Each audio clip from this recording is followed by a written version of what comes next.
आदरणीय प्रधानमंत्री जी, उत्तर प्रदेश के आदरणीय मुख्यमंत्री जी, आदरणीय राज्यपाल महोदया,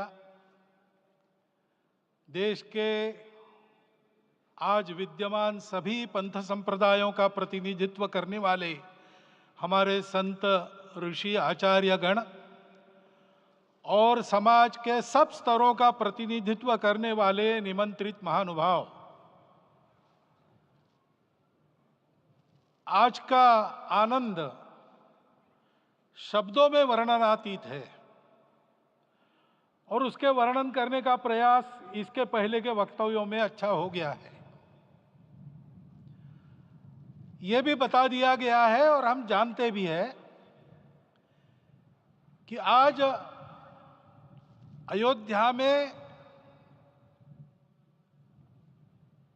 रामलला के साथ भारत का स्व लौट के आया है।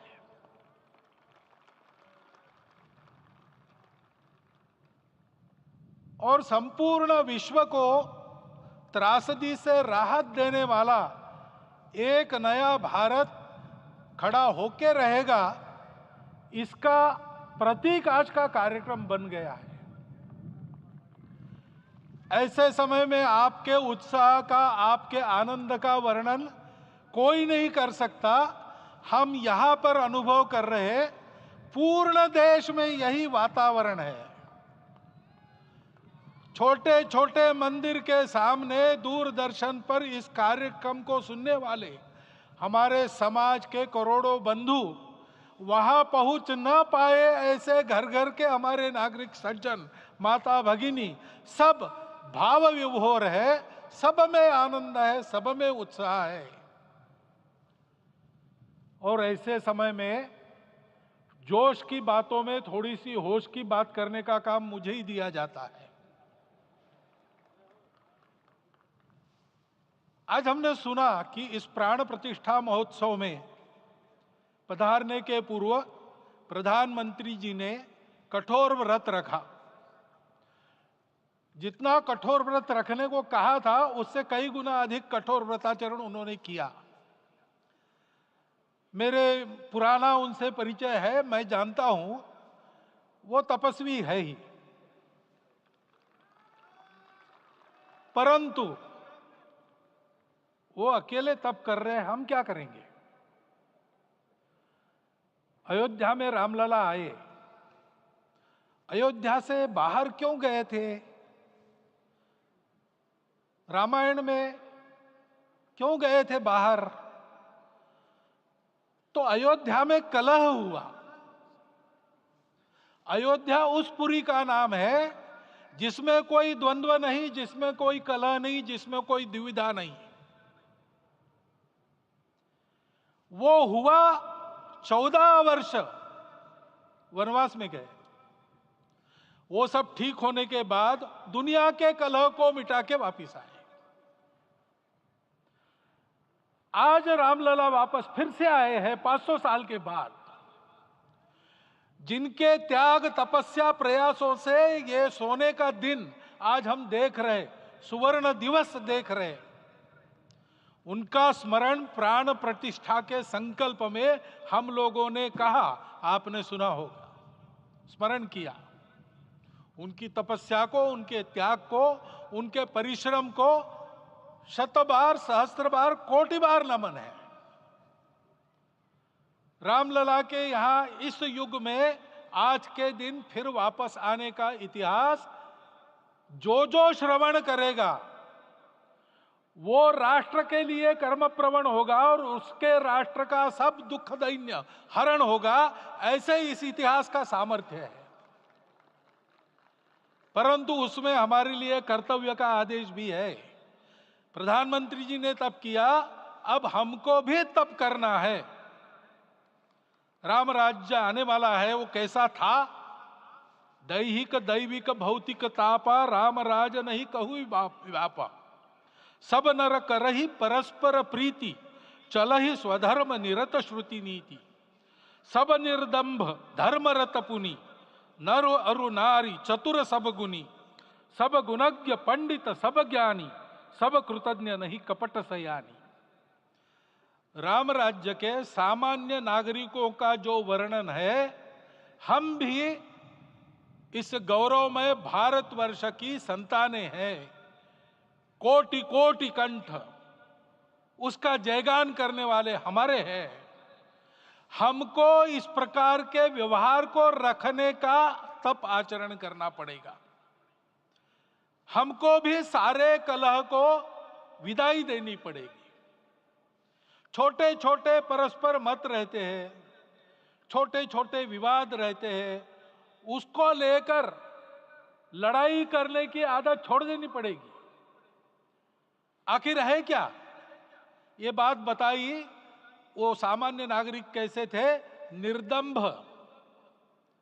प्रामाणिकता से आचरण करने वाले, केवल बातें करने वाले नहीं और बातें करके उसका अहंकार पालने वाले नहीं थे। काम करते थे, आचरण करते थे और अहंकार नहीं था। ऐसे वो थे और धर्मरत थे। यानी क्या थे? इस पर कठिन भाषा में प्रवचन बहुत लंबा हो सकता है, लेकिन थोड़े में धर्म के जो 4 मूल्य जिनकी चौखट पर धर्म है, ऐसा श्रीमद् भागवत में बताया है, सत्य, करुणा, शुचिता, तपस, उसका आज हमारे लिए युगानुकूल आचरण क्या है? तो सत्य कहता है कि सब घटों में राम है, ब्रह्म सत्य है, वही सर्वत्र है।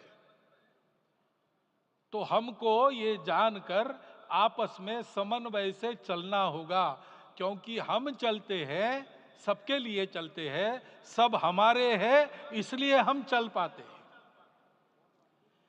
और इसलिए आपस में समन्वय रखकर व्यवहार करना, यह धर्म का पहला जो पैर है, सत्य, उसका आचरण है। करुणा दूसरा कदम है, उसका आचरण है सेवा और परोपकार। सरकार की कई योजनाएं गरीबों को राहत दे रही, सब हो रहा है, लेकिन हमारा भी कर्तव्य है, ये सब समाज बांधव हमारे अपने बंधु है। तो जहां हमको दुख दिखता है, पीड़ा दिखती है, वहां हम दौड़ जाए, सेवा करें, दोनों हाथों से कमाएं, अपने लिए न्यूनतम आवश्यक रखकर बाकी सारा वापस दे, सेवा और परोपकार के माध्यम से। यह करुणा का अर्थ आज है। शुचिता पर चलना है, यानी पवित्रता होनी चाहिए। पवित्रता के लिए संयम चाहिए, अपने को रोकना है। सब अपनी इच्छाएं, सब अपने मत, सब अपनी बातें ठीक होंगी ही ऐसा नहीं, और होगी तो भी अन्यों के भी मत है, अन्यों की भी इच्छाएं हैं। और इसलिए अपने आप को संयम में रखते हैं तो सारी पृथ्वी सब मानवों को जीवित रखेगी। गांधी जी कहते थे, earth has enough for everyone's need, but it cannot satisfy everyone's greed. तो लोभ नहीं करना, संयम में रहना और अनुशासन का पालन करना, अपने जीवन में अनुशासित रहना, अपने कुटुंब में अनुशासन रहना, अपने समाज में अनुशासन रहना। सामाजिक जीवन में नागरिक अनुशासन का पालन करना। भगिनी निवेदिता कहती थी कि स्वतंत्र देश में नागरिक संवेदना रखना और नागरिक अनुशासन का पालन करना, यही देशभक्ति का रूप है। इससे जीवन में पवित्रता आती है। और तपस का तो मूर्तिमान उदाहरण आपके सामने आज दिया गया। व्यक्तिगत तपस तो हम करेंगे, सामूहिक तपस क्या है? संगच्छध्वम संवदध्वम सम वो मनांसी जानता। हम साथ चलेंगे, बोलेंगे आपस में, उसमें से एक सहमति का संवाद निकालेंगे, एक ही भाषा बोलेंगे, वो वाणी मन वचन कर्म समन्वित होगा और मिलके चलेंगे, अपने देश को विश्वगुरु बनाएंगे। ये तपस हम सबको करना है। 500 वर्षों तक अनेक पीढ़ियों ने लगकर परिश्रम करके, प्राणों का बलिदान देके, खून पसीना बहाकर आज ये आनंद का दिन सारे राष्ट्र को उपलब्ध करा दिया। उन सब के प्रति हमारे मन में कृतज्ञता है। मैं यहाँ बैठता हूँ तो मेरे मन में विचार आता है कि मुझे बिठाया, मैंने क्या किया। वो तो जो उन्होंने किया उसका प्रतिनिधि भी मुझे बनाया गया है। उस प्रतिनिधि के नाते मैं ये अवदान स्वीकार करता हूं और उन्हीं को अर्पण करता हूं। परंतु उनका ये व्रत हमको आगे लेके जाना है। जिस धर्म स्थापना विश्व में करने के लिए राम का अवतार हुआ था, उस धर्म स्थापना को अनुकूल स्थिति अपने आचरण में, अपने देश में उत्पन्न करना, यह अपना कर्तव्य बनता है।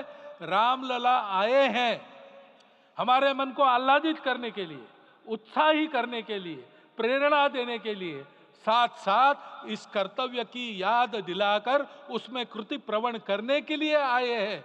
उनका आदेश सर पे लेके हम यहां से जाए। सब लोग तो यहां आ नहीं सके, लेकिन वो सुन रहे, देख रहे। अभी इसी क्षण से इस व्रत का पालन हम करेंगे तो मंदिर निर्माण पूरे होते होते